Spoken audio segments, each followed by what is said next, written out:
Incident पर sir mainly Haryana के CM ने कहा है कि वो वायलेंस की परमिशन नहीं देंगे, साइटिंग यात्रा की परमिशन नहीं देंगे, citing the previous month violence. लेकिन बीएचपी ने कहा है कि they will anyhow take out the yatra even if there is no permission from the government. यात्रा के साथ कुछ लोगों को लेकर भी गया है, पत्र लेकर। देखिए, ये बीजेपी जो है, बीएचपी उनकी कमज़ोरी भी है, उनकी ताकत भी है। और बीजेपी विश्व हिंदू परिषद के जो भी डिक्टाट्स रहेंगे उसको फॉलो करती आई है और करते रहेगी। तो इससे साफ जाहिर हो गया कि सरकार जो है वहाँ पर बीएचपी चला रही है। और इससे ये बात भी जाहिर हो गई है कि वो जो लास्ट टाइम में जो सरकार की नाकामी थी, वो उनकी एक डेलिबरेट नाकामी थी वायलेंस को रोकने की। क्योंकि अगर आज वो कह रहे हैं कि परमिशन नहीं देंगे, मुख्यमंत्री बोल रहे परमिशन नहीं देंगे और बीएचपी बोल रही कि हम निकालेंगे, तो इसका मतलब एक ही है कि इस तरह के वायलेंस के आगे बीजेपी जो है कमज़ोर पड़ चुकी है। और फिर आपने उस वायलेंस के बाद सिर्फ टारगेटेड तरीक़े से बड़े पैमाने पर करीब 450 के करीब जो कोर्ट में एफिडेविट दायर किया गया, उसमें बड़े पैमाने पर आपने मुसलमानों की इमारतों को, बिल्डिंग्स को, घरों को टारगेट किया। और ऐसे लोगों को भी आपने टारगेट किया जिनके पास पूरे डॉक्यूमेंट्स हैं। आपने ऐसे आदमी का भी घर तोड़ दिया जिसने हिंदू भाइयों की जान बचाई थी। तो ये एक टारगेटेड वायलेंस हो रहा है और टारगेटेड कलेक्टिव पनिशमेंट डिमोलिशन के ज़रिए मुसलमानों को दिया जा रहा है। और अब तो खैर कई मुसलमान के घर बचे ही नहीं, इतने घर आपने तोड़ दिए बीजेपी की हरियाणा की सरकार ने वहाँ पर। और अफसोस की बात यह है कि ये G20 होने जा रहा है, तो कौन वायलेंस करना चाहता है, देख लीजिए अब आप। अभी जैसे जिस तरह से जो है कुछ लोगों को यात्रा करने के लिए परमिशन दी जा रही है, कुछ लोगों को रोका जा रहा है। बीएचपी एक तरीके से कह रही है कि पिछली बार की जितनी नहीं, विश्व हिंदू परिषद खुद गवर्नमेंट बनी हुई है वहाँ पर गवर्नमेंट बीजेपी की नहीं, विश्व हिंदू परिषद जो बोले वो कर रहे हो लोग। इसीलिए तो आपने कलेक्टिव पनिशमेंट दिया, कोई घर बाकी नहीं रहा, मुसलमानों का घर ही तोड़ दिया, आपने बिल्डिंगें तोड़ दी, आपने हज़ारों लोगों को आज आसमान के नीचे अपनी ज़िंदगी गुजार रहे हैं, बारिश में और धूप में। अभी जिस तरह से बीएचपी कह रही है, बीजेपी के खिलाफ जाकर ये कह रही है कि हम किसी भी ये सब ड्रामा है, ये सब ड्रामा है। कोई फ़र्क नहीं है बीएचपी में, बीजेपी में कोई फ़र्क नहीं है। सर, कुछ लीडर्स को भी अरेस्ट किया गया है, डिटेन किया गया है। सब ड्रामा है, ये सब ड्रामा है। मगर ये अच्छा है कि देश देख रहा है कि सितंबर के अब पहले हफ्ते में या जो भी 8-9 तारीख को जो G20 होने जा रहा है, कौन ये सब माहौल ख़राब कर रहा है। तो बीजेपी खुद कर रही है विश्व हिंदू परिषद को इजाज़त देकर। आप सरकार में हैं और एक ऑर्गेनाइजेशन आपको बोलती है, थटन करती है, तो आप झुक जाते हैं उनके आगे। ये आप सरकार चला रही है, रूल ऑफ लॉ है आपका। यानी ओपन आपके इलेक्टेड गवर्नमेंट को कोई थटन करता है तो रूल ऑफ लॉ प्रिवेल होगा, या फिर ऑर्गेनाइजेशंस के आप इनकी धमकी को आपके आगे झुक जाएंगे। तो ये झुक गए लोग। सर, एक तरफ से सरकार वायलेंस को रोकने की कोशिश कर रही है सर। क्या सरकार खुद मिली हुई है, क्या रोक रही है? सरकार खुद मिली हुई है। वो जो टारगेटेड घरों को तोड़ा गया वो क्या है? बीएचपी ये कह रही है कि आज के दिन क्योंकि श्रावण सोमवार आखिरी सोमवार है, तो इसीलिए ये यात्रा की जा रही है। सवाल उसका नहीं है, सवाल उसका ये नहीं है। सवाल ये है कि जब एक इलेक्टेड गवर्नमेंट कह रही है कि हम अलाउ नहीं करेंगे और वो लोग कह रहे हैं कि हम करेंगे, तो आप झुक गए। सरकार डर के झुक गई और सरकार मिली भी है इन लोगों से। वो कह रहे हैं शांतिपूर्ण, वो सब बकवास है, वो सब बकवास बातें हैं। आप जब आपके सामने वायलेंस हुआ और वायलेंस के नतीजे में वहाँ पर एक टारगेटेड लोगों के घर तोड़े गए, फिर उसमें कितने 5 या 6 लोगों की जानें चली गई, उसके बावजूद भी सब हो रहा है।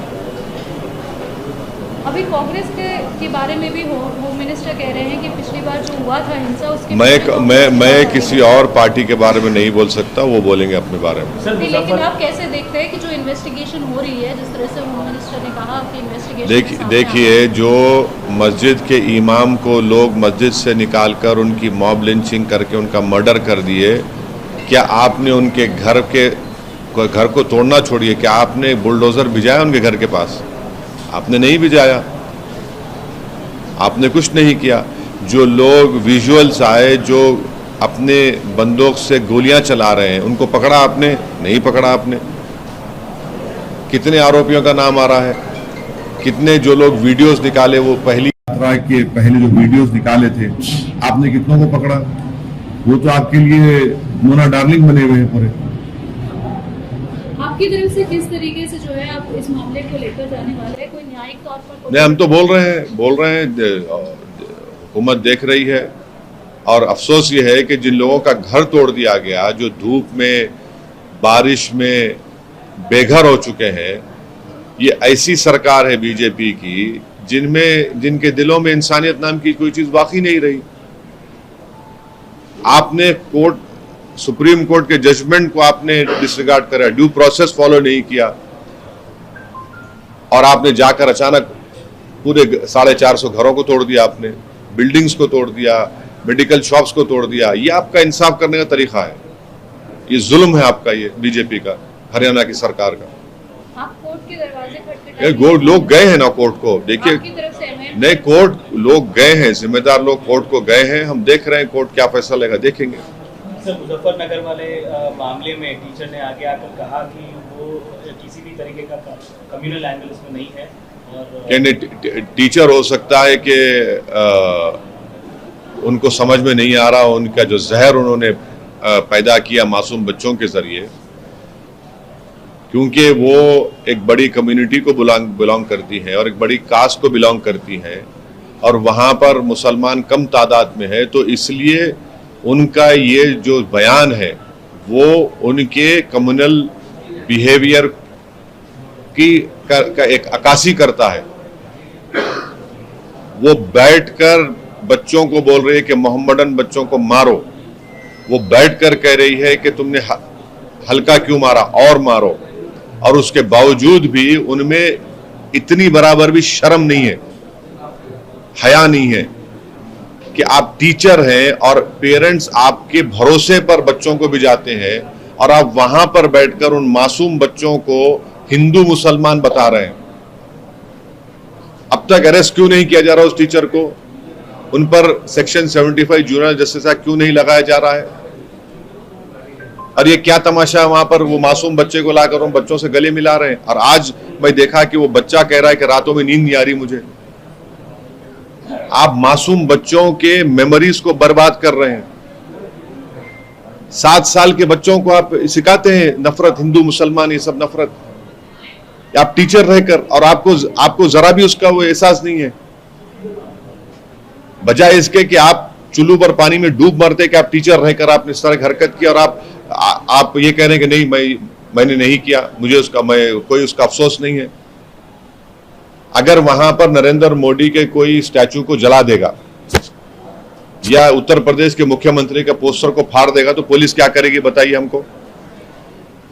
क्या करेगी पुलिस? आप नहीं जाएंगे वहां पर? क्यों नहीं जाएंगे? क्यों नहीं जाएंगे वहां पर? आप बताइए, आप ये क्या हो रहा है? और आप उसके बाप से कह रहे हैं, बाप को दबाव डाल दिए। मैं बात किया वो बच्चे के फादर से, वो बोल रहे कि मुझे आकर कहा गया कि गांव में माहौल खराब हो जाएगा। एक बाप अपनी बच्चे की इज्जत की लड़ाई नहीं लड़ सकता, उसके हक की लड़ाई नहीं लड़ेगा, माहौल खराब हो जाएगा। बच्चे को बिठाकर स्कूल में उसको पीटते हैं, वो माहौल जब खराब नहीं हो रहा है। अफसोसनाक बात है, यानी इतनी तकलीफदेह बात है कि छोड़ दीजिए मुसलमान था, कोई पेरेंट्स अगर अपने बच्चों को स्कूल को भिजाते हैं तो टीचर के पास क्यों भिजाते? कि माँ बाप के बाद अगर कोई इन बच्चों को मोल्ड करता है तो टीचर मोल्ड, वो टीचर खुद नफरत पैदा कर रही है और बोल रहे हैं कि नहीं ये ऐसा होता है। मैं भी स्कूल गया, सबको स्कूल गए कि हमारे किसी को इस तरह के मारा गया, पीटा गया कि तुम्हारा ये समुदाय ताल्लुक है, और फिर उन पर कोई एक्शन नहीं लिया था। बेलेबल सेक्शन लगाते हैं। सेक्शन 75 जुवेनाइल जस्टिस एक्ट के किस लिए इस्तेमाल होगा? National commission for child protection क्या सोते रहेगा? नेशनल ह्यूमन राइट्स कमीशन सोते रहेगा इसमें? और पुलिस क्या एक्शन ले रही है बताइए?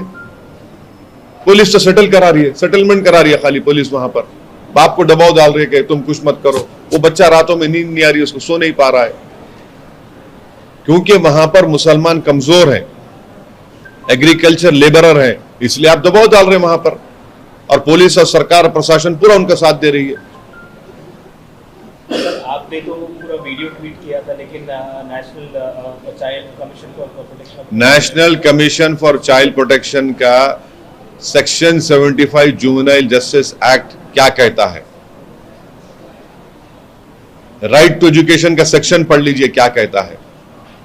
वो टीचर में कोई रिमोर्स नहीं है, कोई रिमोर्स नाम की चीज नहीं है। और पूरा एडमिनिस्ट्रेशन, पूरा उनके लोग, उनके समुदाय के लोग पूरा उनकी मदद कर रहे हैं। अगर वो बच्चा मुसलमान नहीं होता, कोई और समुदाय का होता या कास्ट का होता, तो क्या होता अब तक? क्या उसके माँ बाप का घर नहीं तोड़ दिया जाता? क्या उस बच्चे को ले जाकर आप चाइल्ड होम में नहीं डालते? ये इंसाफ नहीं, नाइंसाफी की मिसाल है। यही हो रहा है और यही होता रहेगा। और सबसे बड़ी तकलीफ अगर उठाना पड़ रहा है तो भारत के मुसलमानों को, और जब तक वो समझेंगे नहीं इन बातों को और अपनी पॉलिटिकल लीडरशिप नहीं बनाएंगे, ऐसे ही नाइंसाफी होती रहेगी। फायदा क्या? सब आके थोड़े दिन मिलेंगे, मगर उस बच्चे के तो मेमोरीज हमेशा के लिए खराब हो गए ना। जो साइकोलॉजिकल इंपैक्ट उस पर पड़ा होगा बच्चे के ऊपर, वो कोई उसको महसूस ही नहीं कर रहा है।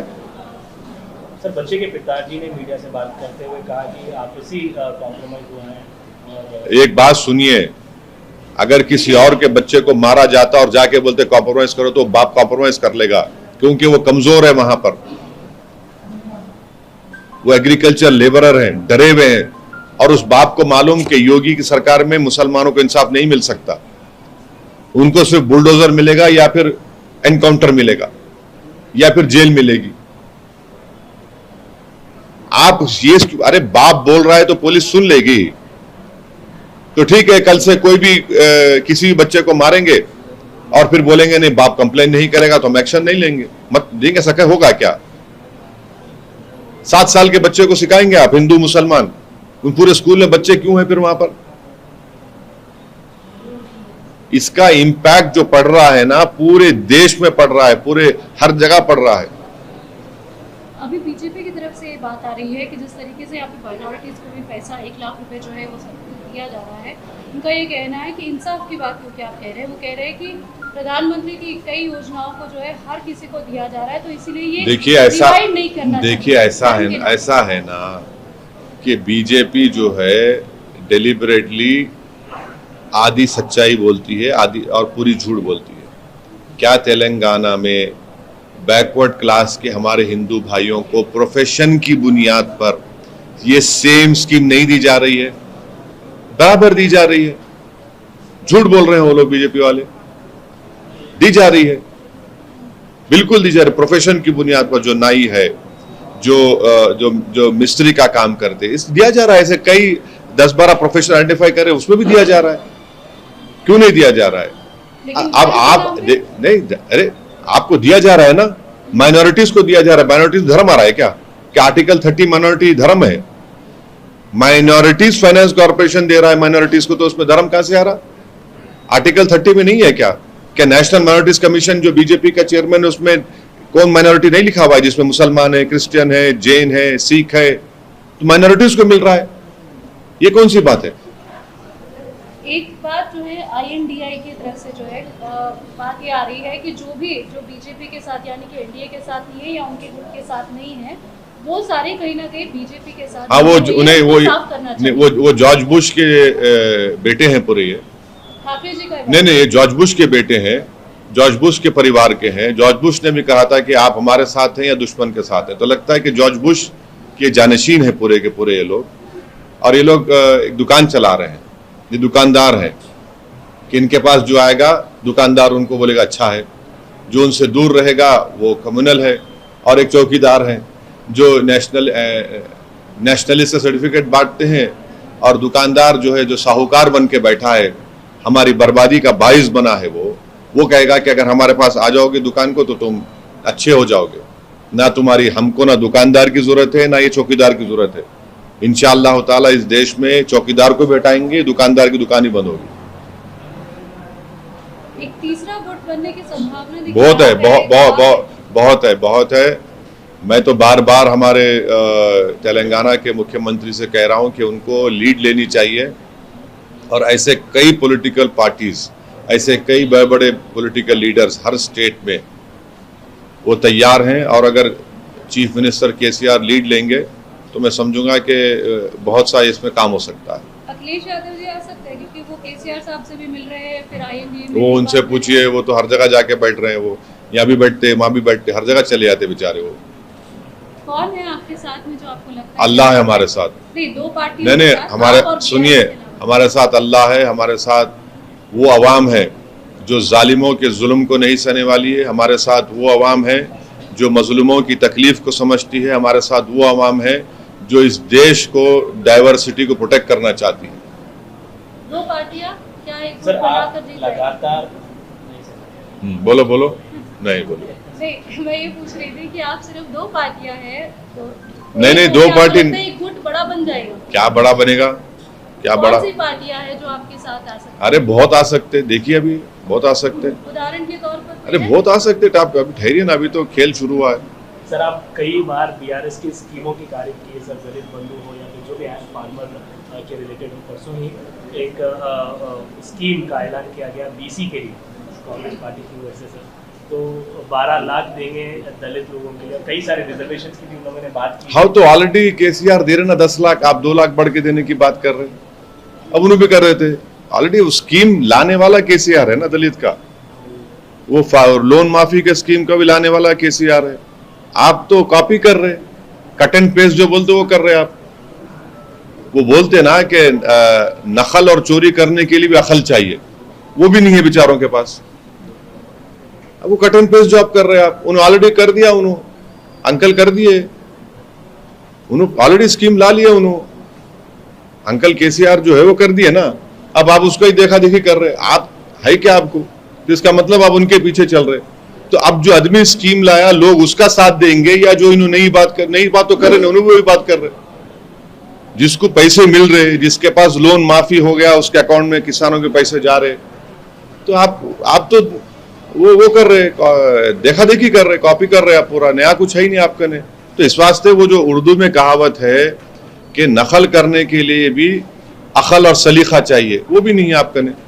सर कल यहाँ पर अमित शाह जी आए थे, आपका काफ़ी जो नाम लिया सर उन्होंने, साथ में बीआरएस कांग्रेस को 4G, बीआरएस को 3G, आपको बीआरएस को 2G और आपको 3G, 3 जनरेशन से आने वाली पार्टी कहा कि यहाँ पर मोदी जी आने चाहिए, यहाँ पर कमल खिलना चाहिए, तो पीछे हुई 5G।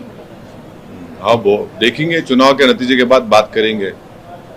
ये 4G जीतेगा या फिर आपकी पुरानी लाइन जीतेंगी, देख लेंगे, आप मालूम होगा। अच्छा सर, मुंबई में जो इंडिया अलायंस की बैठक, मैं उस पर नहीं बोल सकता। नहीं, उसमें छोटी पार्टियों को बुलाया गया। नहीं, मेरा ताल्लुक ही नहीं है मेरा उससे। आपको इनविटेशन? नहीं, मैं कई बार मरता हूँ, बोला ताल्लुक ही नहीं है उससे, मेरा ताल्लुक ही नहीं है। मेरे क्या करना? हाँ, अब टाइम है, बहुत है, जब टाइम इलेक्शन जब आएगा, जब टाइम जब करेंगे। अब हम अपने टाइम से करेंगे भाई, हर कोई क्या वो करेंगे, अपने टाइम से हम करेंगे। हर कोई इस बार जल्दी लेकर आ रहा है ताकि वो ग्राउंड लेवल पे जा सके। देखिए ऐसा है, आप लोग दारुस्सलाम को माशाल्लाह से हफ्ते में 2-3 दिन आते, यहाँ पर हमेशा आपको इलेक्शन का माहौल दिखता, पब्लिक आती, काम लेती हमारे से। दूसरे पार्टियों को इलेक्शन के माहौल में आना पड़ता। हम लोग साल के 12 महीने जनता का काम करते रहते और सिर्फ जमीन पर रहते, हवा में नहीं रहते हम लोग। हमारा पार्टी के मेंबर्स, हमारे पार्टी के एमएलए, कॉरपोरेटर्स, है हम में कमजोरी है, हम नहीं बोल रहे, मगर मैक्सिमम हमारी कोशिश होती है कि आवाम के दरमियान रहना।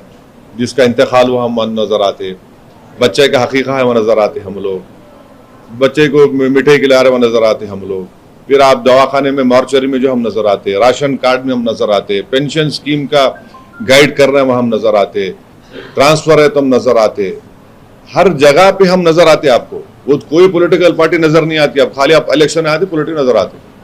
हम लोग हर जगह पे माशाल्लाह से काम करते आए, हमारी यही हमारी ताकत है, यही हमारी मेहनत है। और हम इससे हमारे को भरोसा है अवाम हमारे को इंशाअल्लाह ताला हमारे को और बड़ी ताकत से नवाजेगी, हमको कामयाबी मिलेगी। अब अरे भाई आपको इतनी जल्दी कहीं को फिक्र है? आपको ब्रेकिंग न्यूज मिलेंगी जब मिलना है मिलेंगे। अब क्या है? असद साहब, आप बाकी राज्यों में भी जा रहे हैं अपने आप को विस्तृत? हाँ अभी जा रहा हूँ, मैं परसों जा रहा हूँ, रांची में बाई इलेक्शन है, मैं जा रहा हूँ, लड़ने जा रही हूँ रांची। जब आप अपने आप को विस्तृत कर रहे हैं तो बीआरएस तक ही आपकी दोस्ती क्यों है बाकी पार्टियों के साथ? क्या आप नहीं जाना चाहते या फिर वो देखिए आपसे डरते हैं? ऐसा नहीं, ऐसा देखिए, जो हमसे दोस्ती करना चाहेगा तो हम दोस्ती करेंगे, और दोस्ती का मतलब ये है कि आप अमन को बरकरार रखिए, स्टेट प्रोग्रेस करना चाहिए, किसान खुश होना चाहिए, इलेक्ट्रिसिटी मिलना चाहिए, गरीबों को पूरा सोशल बेनिफिट का जो वेलफेयर का स्कीम से मिलना चाहिए, वो होता, वो हो रहा है यहाँ पर। अब दूसरे हमको दोस्ती नहीं करना चाह रहे तो हम भी ना, हमारे को जरूरत नहीं है। अब क्या मैं बोलते रहूं वो मैं दोस्ती करना चाह रहे हम करेंगे, नहीं कर दुश्मनी करना मुखालिफत करना चाह रहे करिए, मगर दोस्ती कोई करेगा तो हम करेंगे, नहीं करना चाहे तो हमारा क्या फर्क पड़ता है? कोई दोस्त नहीं मिला था बाहर? अरे देखिए इतनी जनता हमारी दोस्त है, हमारा कोई दुश्मन नहीं है। नहीं, हमारा कोई दुश्मन नहीं, हमारे दोस्त ही हैं, पूरे दोस्त हैं हमारे। ओके।